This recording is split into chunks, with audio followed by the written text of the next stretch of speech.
Hi everyone, welcome back to Physics Screencasts. Today what we're looking at is objects falling. There are two situations where objects can fall. One is where objects fall freely, that means the only force that acts on them is the force of gravity. And the other one is a situation where objects fall, where the force of gravity pulls on them, but there's some kind of upward force that acts on them too. The big thing that they have in common is that there's not a solid object below them, like a floor that's just holding them up. So these objects are falling rather than just an object sitting on a table or something like that. So what we're going to do is dive in on the sample example here, and we'll walk through the 3 steps that you need to do for all the examples you're going to encounter to be able to handle them successfully. So the first thing you want to do is draw a free body diagram. So a free body diagram for this 1 kilogram mass could be a block, could be a brick. I like the old cylinder full of mass. And once we're done with that, what we want to do is label the forces that are acting on it. I am absolutely consistent, and Mr. Soul and I are going to really hammer this one point home. The first thing that you want to do is put down an arrow that points downward for the weight. That's the force of gravity that pulls down on the object. The reason you want to do this first is that that's the thing you can always count on being consistent. And the way you get it is that force of gravity is equal to the mass of an object, so 1 kilogram in this case, times the acceleration of gravity. And since we're going to use the downward direction as a minus direction, we're going to use minus 10 meters per second squared for our acceleration, and what I come up with for the weight is minus 10 newtons.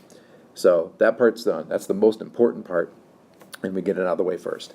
So all we have to do next is just identify any other forces that are acting on the object, and we're told that there's a 5 Newton force that pushes in the up direction. So now we've got our down force, our up force, and those are the 2 forces that are acting. The only thing that you have to do once you've got this free body diagram done is just to use the big kid version of Newton's second law, which says that the sum of all forces acting on an object is equal to ma. That's the same thing as saying F net equals ma. So either way you slice it, F net is what I get when I add the downward force and the upward force together.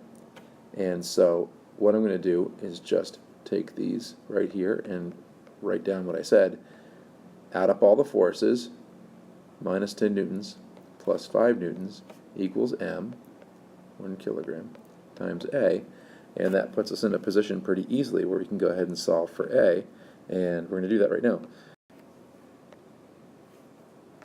So our sum of all the forces equals ma, looked like this. We had minus 10 newtons plus 5 newtons equal 1 kilogram times acceleration. So acceleration turns out to be minus 5 newtons over 1 kg, and we end up with minus 5 meters per second squared for acceleration. The thing you want to notice about that is that the acceleration points in the same direction as the net force pointed. And the net force is again, what you get when you add up both forces. So that's how you do them. 3 steps. Free body diagram, label all the forces, make sure you do the weight and get it in there first, and then sum of all the forces equals ma. There you go.